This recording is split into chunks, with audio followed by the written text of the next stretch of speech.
الرحمن علم القرآن. الحمد لله وكفى وهدى وسلام على عباده الذين اصطفى أما بعد فأعوذ بالله من الشيطان الرجيم بسم الله الرحمن الرحيم رب اشرح لي صدري ويسر لي أمري واحلل عقدة من لساني يفقهوا قولي صدق اللہ العظیم۔ پیغام رحمان کے سیشن 6 میں خوش آمدید۔ آج کے سیشن میں ہم سورۃ الانعام کے مضامین سے مستفید ہوں گے۔ اس سورت کی کل آیات 165 ہیں۔ نزول کی ترتیب کے اعتبار سے اس سورت کا نمبر ہے 55۔ یہ سورت مکہ کے آخری ایام یعنی 13 نبوی کو نازل ہوئی۔ انعام عربی میں چوپایوں یعنی کیٹلز کو کہتے ہیں۔ سورت کی آیت 136 سے 142 میں مشرکانہ بدعات کی تردید کی گئی ہے جو مشرکوں نے مویشیوں کے سلسلے میں اختیار کی ہوئی تھیں، اس لیے اس سورت کا نام انعام رکھا گیا ہے۔ یہ سورت مکی ہے اور ہجرت سے تھوڑا سا قبل ایک ہی دفعہ نازل ہوئی۔ اس طرح جب یہ سورت نازل ہوئی تو اس وقت تک مکہ مکرمہ میں دعوت کا کام کرتے ہوئے تقریباً 12 سال کا عرصہ بیت چکا تھا۔ اس سورت میں شرک کی تردید، توحید، آخرت اور رسالت کے سلسلے میں منکرین کے شبہات کا ازالہ کرتے ہوئے ان کو دعوت ایمان دی جا رہی ہے۔ آیت 1 سے 11 میں مشرکین کی کچھ ڈیمانڈز کا ذکر ہے۔ پہلی 3 آیات میں اللہ رب العزت نے زمین و آسمان کے خالق ہونے، انسانوں کو مٹی سے بنا کر اسے ایک وقت مقررہ تک زندگی عطا کرنے اور پھر خفیہ اور علانیہ ہر چیز کا عالم ہونے کا اعلان کیا ہے۔ اللہ نے مشرکین مکہ کو آگاہ کیا کہ تم حق کو جھٹلا چکے، اب عذاب آئے گا جسے تم مذاق سمجھتے تھے، وہ تم سے پہلے بہت ساروں کو ہلاک کر چکا ہے۔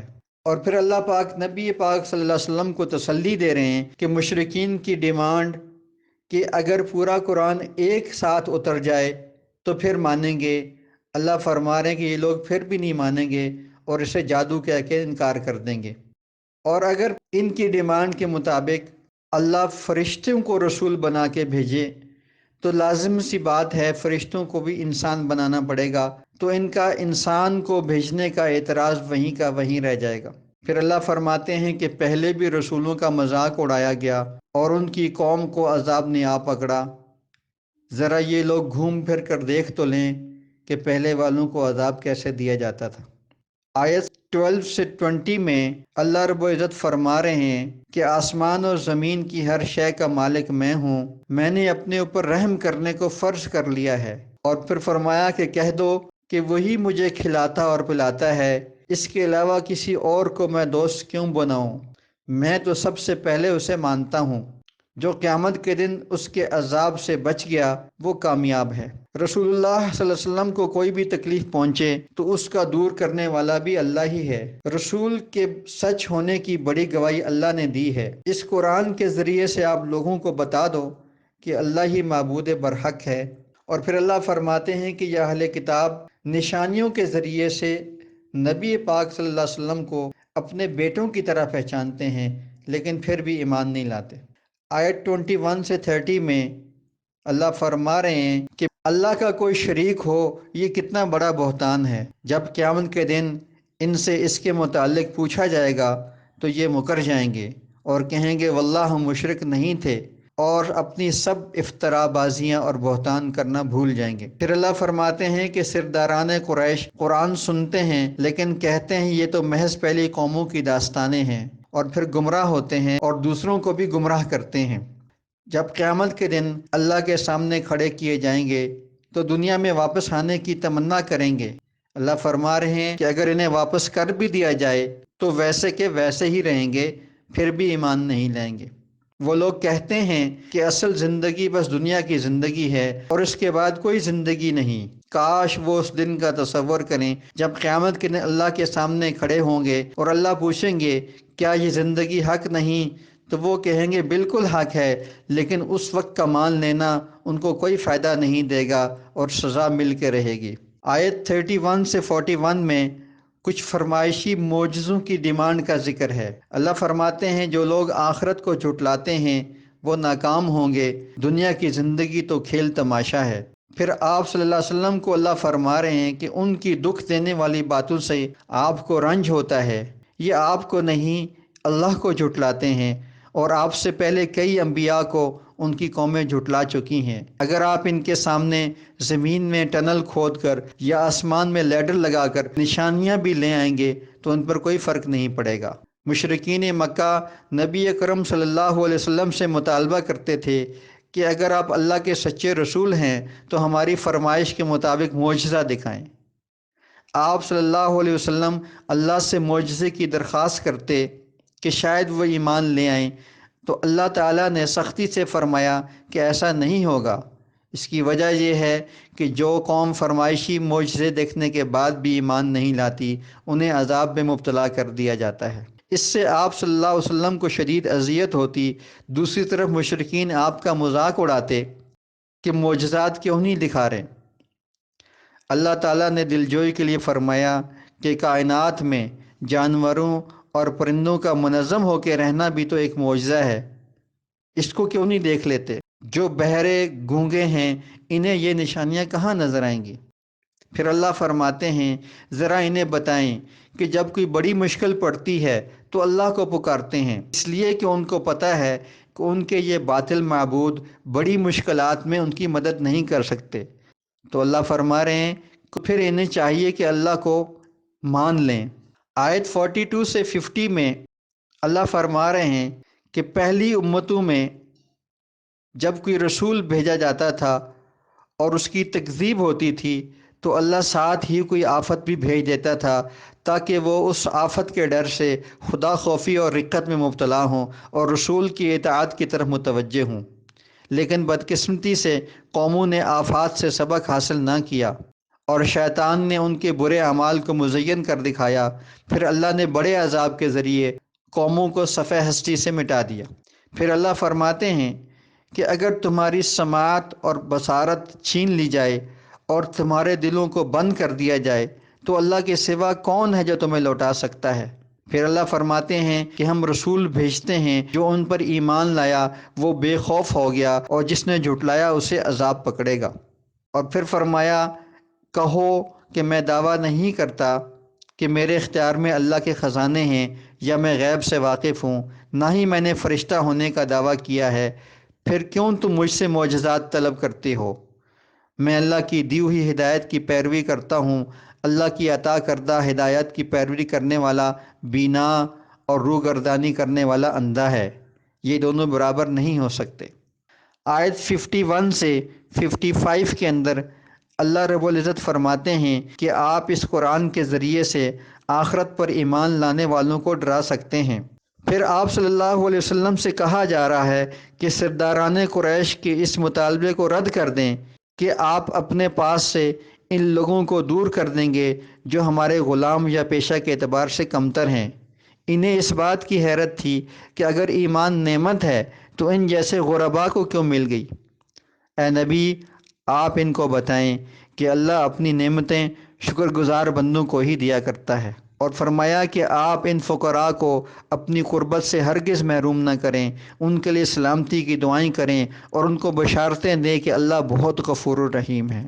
آیت 56 سے 60 کے اندر اللہ فرما رہے ہیں سرداران قریش کا آپ صلی اللہ علیہ وسلم کے ساتھ ایک ڈیل کرنا کہ 1 سال کے لیے ہمارا معبود اور 1 سال کے لیے آپ کا معبود چلے گا۔ اللہ فرما رہے ہیں کہ یہ پیشکش ٹھکرا دیں۔ پھر اللہ فرماتے ہیں کہ مشرکین کا یہ مطالبہ کہ آپ ہم پہ عذاب لے آئیں، آپ کہہ دیں کہ میرے اختیار میں ہوتا تو میں پہلے ہی لے آیا ہوتا۔ غیب کا علم صرف اللہ ہی جانتا ہے، خشکی اور سمندر کی ہر شے کا علم اس کے پاس ہے، کوئی پتا درخت سے نہیں گرتا مگر اس کے علم میں ہوتا ہے۔ پھر آیت 61 سے 70 کے اندر فرمایا جا رہا ہے کہ انسان اللہ کے اختیار میں ہے، اس نے بندے پر حفاظتی فرشتے معمور فرما دیے ہیں، وہی موت طاری کرتا ہے، وہی حساب لے گا۔ اللہ ہی دنیا میں انسانوں کو تکلیف سے بچاتا ہے، پھر بھی وہ اس کا شریک ٹھہراتے ہیں۔ پھر اللہ بتا رہے ہیں کہ نافرمان قوموں پر اللہ کے عذاب کی 3 صورتیں ہوتی ہیں۔ آسمان سے جیسے طوفانی بارشیں، زمین سے جیسے زلزلے، یا پھر قوم کو گروہوں میں تقسیم کر کے آپس میں لڑا دیا جاتا ہے۔ مشرکین مکہ کو خبردار کیا جا رہا ہے کہ تم تک دعوت پہنچانے کا حق ادا کر دیا گیا ہے، لہٰذا اب عذاب کے لیے تیار ہو جاؤ۔ پھر فرمایا اگر کسی محفل میں اللہ کی آیات کا مذاق اڑایا جا رہا ہو یا شاعر دینی کی توہین ہو رہی ہو تو وہاں سے اٹھ جانا چاہیے۔ جن لوگوں نے دین کو مذاق بنایا ہے قیامت کے دن ان کا کوئی حمایتی نہیں ہوگا اور نہ ہی کوئی فدیہ قبول کیا جائے گا، اور جہنم کا کھولتا ہوا مشروب انہیں پلایا جائے گا۔ آیت 71 سے 82 میں اللہ رب العزت مشرکین کی 50-50 والی ڈیل، یعنی آدھا وقت ہمارے معبود اور آدھا وقت تمہارے معبود کی دوبارہ مذمت کی جا رہی ہے، اور کہا جا رہا ہے کہ آپ کہہ دیں کہ ہم تو صرف اللہ کی عبادت کریں گے جو رب العالمین ہے، اسی نے زمین اور آسمان کو بنایا ہے اور وہی جہانوں کا مالک ہے اور ہر ظاہر و باطن کا جاننے والا ہے۔ پھر اللہ رب العزت اس تدبیر کا ذکر فرما رہے ہیں جو ابراہیم علیہ السلام نے اپنی قوم کو توحید سکھانے کے لیے اختیار کی۔ جب انہوں نے ستارے کو دیکھا تو اسے اپنا رب کہا، اور جب وہ ڈوب گیا تو فرمایا کہ مجھے ڈوبنے والی چیز پسند نہیں۔ پھر چاند کو دیکھا تو اسے اپنا رب کہا، جب وہ بھی ڈوب گیا تو فرمایا کہ جب تک میرا رب مجھے ہدایت نہ دے میں گمراہ ہو جاؤں گا۔ پھر سورج کو دیکھا تو کہا یہ میرا رب ہے، یہ بہت بڑا ہے۔ جب سورج بھی ڈوب گیا تو انہوں نے کہا اے قوم میں تمہارے شرک سے بری ہوں۔ پھر قوم نے انہیں ڈرایا کہ معبودان باطل کی طرف سے آفت آنے کا اندیشہ ہے، لیکن ابراہیم علیہ السلام نہ ڈرے۔ جو لوگ ایمان لاتے ہیں اور اس کے ساتھ ظلم یعنی شرک کو نہیں ملاتے ان کے لیے اپنے رب کی طرف سے امن ہے اور وہ ہدایت پر ہیں۔ آیت 83 سے 90 میں اللہ تعالیٰ فرما رہے ہیں کہ ابراہیم علیہ السلام ہمیشہ سے عقیدہ توحید پر ہی قائم رہے۔ ابراہیم علیہ السلام کے علاوہ انبیاء کی ایک لمبی فہرست کا ذکر کرنے کے بعد اللہ رب العزت فرماتے ہیں کہ اگر وہ بھی شرک کرتے تو انہیں ان کی نیکیوں کے اجر سے محروم کر دیا جاتا۔ پھر آپ صلی اللہ علیہ وسلم کو بشارت دی جا رہی ہے کہ اگر مکہ والے ان کی دعوت کی ناقدری کر رہے ہیں تو اللہ نے ایک اور قوم کے لیے طے کر دیا ہے کہ وہ قرآن کی ناقدری نہیں کریں گے۔ اس آیت میں اشارہ ہے اہل مدینہ کی طرف۔ پھر فرمایا یہ مذکورہ سارے انبیاء حق پر تھے، آپ بھی ان کی پیروی کریں اور اہل مکہ سے کہہ دیں کہ میں اس دعوت پر ان سے کوئی اجر نہیں چاہتا۔ آیت 91 سے 94 میں اللہ یہود کے ایک جھوٹ کا پردہ فاش کر رہے ہیں جو یہ کہا کرتے تھے کہ اللہ نے آج تک کوئی کتاب اتاری ہی نہیں۔ ان سے پوچھو موسیٰ علیہ السلام پر کتاب کس نے نازل کی تھی؟ پہلے وہ کتاب ہدایت تھی، اب یہ قرآن ہے، اور عنقریب جھوٹ بولنے والے پر موت کی سختی آئے گی اور فرشتے کہیں گے کہ آج تم اپنی غلط بیانی اور تکبر کی وجہ سے سخت عذاب چکھو۔ قیامت کے دن اللہ لوگوں سے فرمائے گا تم ہمارے پاس ایسے ہی اکیلے آئے جیسے پیدائش کے وقت آئے تھے، اور آج آپ کے سفارشی نظر نہیں آ رہے، کیا تمہارا ان سے رابطہ کٹ چکا ہے؟ پھر آیت 95 سے 100 کے اندر اللہ رب العزت بیج اور دانے کو پھاڑ کر اس میں سے پودے اور درخت کو نکالتا ہے، مردہ کو زندہ اور زندہ کو مردہ کرتا ہے۔ اسی نے آسمان، سورج، چاند اور ستارے بنائے، انسان کو پیدا کیا اور اس کی تمام ضروریات کا انتظام کیا، بارش برسائی اور اس سے طرح طرح کے پھل اور سبزیاں اگائیں۔ ان سب میں ایمان والوں کے لیے نشانیاں ہیں۔ لوگوں کی بے انصافی یہ ہے کہ انہوں نے جنات کو اللہ کا شریک ٹھہرا دیا، حالانکہ وہ اللہ کی مخلوق ہیں اور اللہ ہر قسم کے شریک سے پاک ہے۔ آیت 101 سے 110 میں اللہ فرما رہے ہیں کہ اللہ کا بیٹا کیسے ہو سکتا ہے جبکہ اس کی بیوی نہیں ہے؟ وہ ہر چیز کا خالق ہے، وہ ہر چیز کو دیکھ سکتا ہے لیکن آنکھیں اس کا ادراک نہیں کر سکتی۔ اتنے واضح دلائل آ جانے کے بعد پھر بھی اندھا بن جانا خود ہی کو نقصان دینا ہے۔ اللہ فرما رہے ہیں آپ وحی کی اتباع کریں، مشرکوں سے منہ موڑ لیں، آپ ان پر نگہبان مقرر نہیں ہوئے۔ پھر فرمایا اے مومنو مشرکین کے معبودوں کی توہین نہ کیا کرو ورنہ وہ عداوت میں اللہ کی توہین کرنے لگ جائیں گے۔ پھر فرمایا کہ یہ مشرکین یقین دہانی کرا رہے ہیں کہ ان کی فرمائش کے مطابق معجزہ آ جائے گا تو وہ ایمان لے آئیں گے، جبکہ حقیقت یہ ہے کہ وہ پھر بھی ایمان نہیں لائیں گے۔ اللہ ایسے لوگوں کے دلوں اور آنکھوں پر مہر لگا دیتا ہے جن کے سامنے حق آ جائے اور وہ اسے جان بوجھ کر جھٹلا دیں۔ آیت 111 سے 8ویں پارے کا آغاز ہو رہا ہے۔ اللہ فرما رہے ہیں کہ اگر مشرکین مکہ پر فرشتوں کا نزول ہو، مردے زندہ ہو کر ان سے کلام کریں یا کوئی اور معجزہ انہیں دکھا دیا جائے، وہ پھر بھی ایمان نہیں لائیں گے۔ شیطان انہیں مزین شدہ باتیں دھوکے سے سجاتا ہے اور ایسی باتوں سے وہی متاثر ہوتے ہیں جو آخرت کی جواب دہی پر یقین نہیں رکھتے۔ اللہ نے اپنے نبی پاک صلی اللہ علیہ وسلم پر عدل والی شریعت اتاری ہے۔ بہتر یہ ہے کہ اس شریعت کی پیروی کی جائے اور اکثریت کی بات نہ مانی جائے۔ اکثریت تو خواہشات کی پیروی کرتی ہے۔ مشرکین مکہ بعض جانوروں کو محترم ٹھہراتے اور انہیں نہ کھاتے تھے۔ اللہ فرما رہے ہیں کہ جس جانور پر اللہ کا نام لے لیا جائے اسے کھا سکتے ہو، البتہ غیر اللہ کا نام لیا گیا ہو تو پھر نہ کھاؤ۔ حرام جانوروں کی تفصیل تو تمہیں پہلے ہی بتا دی گئی ہے۔ اس میں اشارہ ہے المائدہ 103 کی طرف۔ پھر اللہ فرماتے ہیں برائی اور بے حیائی کو بہر صورت چھوڑ دیا جائے اور اللہ کے احکامات پر عمل کو زندگی میں لازم کیا جائے۔ آیت 122 سے 129 میں اللہ فرما رہے ہیں کہ وہ انسان خوش قسمت ہے جو غفلت کی وجہ سے گویا مردہ تھا تو اللہ نے اسے بیدار کر دیا، عمل کی توفیق دی اور قرآن کا علم دیا جس سے وہ دوسروں کو بھی بیدار کر رہا ہے۔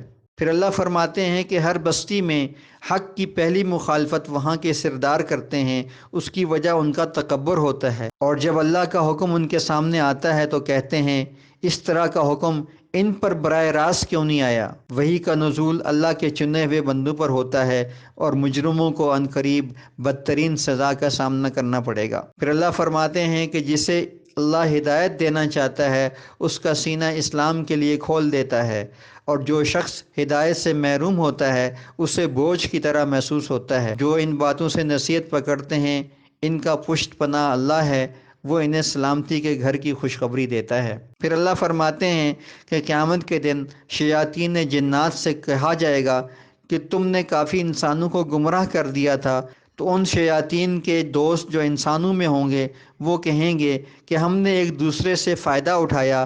اللہ کہے گا کہ تم سب کا ٹھکانہ آگ ہے اور برے اعمال والے تمام جنات اور انسان جہنم میں ایک ساتھ جمع کر دیے جائیں گے۔ آیت 130 سے 140 میں فرمایا جا رہا ہے کہ قیامت میں اللہ انسانوں اور جنات سے ان کے پاس رسولوں کے آنے کا پوچھے گا تو وہ اعتراف کریں گے، لیکن دنیا کی زندگی نے انہیں دھوکے میں ڈالے رکھا تھا۔ پھر اللہ فرما رہے ہیں کہ مشرکین کے پیشوا کھیتیوں اور جانوروں میں سے کچھ اللہ کے نام کرتے ہیں اور کچھ بتوں کے نام، اور باطل معبودوں کی خوشنودی کی خاطر لوگوں کو اپنی اولاد قربان کرنے کا کہتے ہیں۔ جانوروں کے بارے میں طے کرتے ہیں کہ ان میں سے کس کا گوشت حلال ہے اور کس کا حرام ہے، کس پر سواری جائز ہے اور کس پر جائز نہیں ہے، اور پھر ان فیصلوں کو اللہ کی طرف منسوب کرتے ہیں۔ اللہ فرما رہے ہیں کہ وہ جھوٹے ہیں اور گمراہ ہیں۔ آیت 141 سے 144 میں اللہ فرما رہے ہیں اللہ نے تنوں والے اور بلیوں والے باغات پیدا کیے ہیں، پھلوں اور کھیتیوں کے مختلف ذائقے پیدا کیے ہیں۔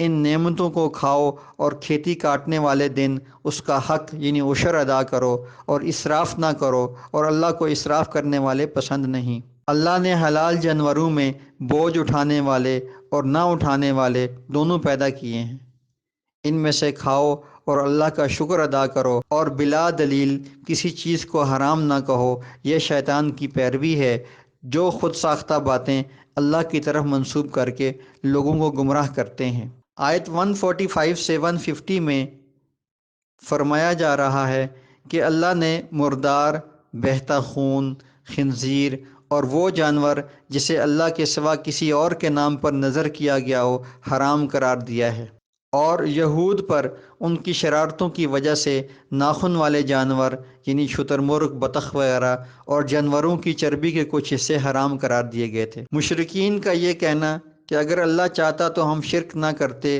اور نہ ہی خود سے کسی شے کو حرام قرار دے سکتے تھے، اللہ کہہ رہے ہیں کہ نیکی اور برائی کا اختیار میں نے بندوں کو دے رکھا ہے۔ مومنوں کو منع کیا جا رہا ہے کہ وہ مشرکین کی خوشنما باتوں سے دھوکہ نہ کھائیں اور ایسے لوگوں کی خواہشات کی پیروی نہ کریں جو آخرت میں جواب دہی سے نہیں ڈرتے اور اللہ کے ساتھ دوسروں کو معبود ٹھہراتے ہیں۔ آیت 151 سے 154 میں قرآنی 10 احکام بیان کیے جا رہے ہیں، جن کو تورات کے اندر 10 کمانڈمنٹس بھی کہا جاتا ہے۔ اللہ فرما رہے ہیں کہ آئیں میں تمہیں بتاؤں کہ اللہ نے کیا چیزیں حرام کی ہیں۔ اس کے ساتھ کسی کو شریک نہ کرو، والدین کے ساتھ حسن سلوک کرو، مفلسی کے ڈر سے اولاد کو قتل نہ کرو، ظاہری اور پوشیدہ ہر طرح کی بے حیائی سے بچو، کسی انسان کو ناحق قتل نہ کرو، یتیم کے مال کی حفاظت کرو، ناپ تول میں کمی نہ کرو، ہمیشہ عدل سے بات کرو، اپنے وعدوں کو پورا کرو اور قرآن پر عمل کا رستہ اختیار کرو، یہی صراط مستقیم ہے۔ آیت 154 سے 165 میں مشرکین سے کہا جا رہا ہے کہ تمہارے پاس ایک بابرکت کتاب آ چکی ہے، اس کی پیروی کرو، بعد میں یہ نہ کہنا کہ کتابیں تو صرف یہود و نصارہ کو ملی تھیں، ہمیں ملی ہوتی تو ہم بھی ہدایت پاتے۔ اب ہدایت آ گئی ہے، اس سے رخ نہ پھرنا۔ اس اتمام حجت کے باوجود بھی مشرکین مکہ ماننے کے بجائے فرشتے، رب یا اس کی کوئی نشانی اترنے کے انتظار میں بیٹھے ہیں، اور اللہ فرما رہے ہیں اگر کوئی ایسی نشانی اترتی بھی ہے تو پھر بھی ایمان لانا قبول نہیں کریں گے۔ پھر اللہ فرما رہے ہیں کہ دین ایک مکمل ضابطہ ہے، اس میں تفرقہ یعنی ٹکڑے ٹکڑے کرنا نہیں ہے، جو ایسا کرے گا اس کا دین سے کوئی تعلق نہیں رہے گا۔ پھر اللہ فرما رہے ہیں کہ قیامت کے دن جو ایک نیکی لے کے آئے گا اس کو 10 نیکیوں کا ثواب ملے گا، اور جو ایک برائی لے کے آئے گا اس کو ایک ہی برائی ملے گی۔ پھر اللہ تعالیٰ صراط مستقیم کی وضاحت کرتے ہوئے فرما رہے ہیں کہ یہ ملت ابراہیمی ہے، اللہ کے ہر حکم کے سامنے تسلیم ہوا جائے اور یہ کہا جائے میری نماز، قربانی، جینا اور مرنا سب اللہ کے لیے ہے۔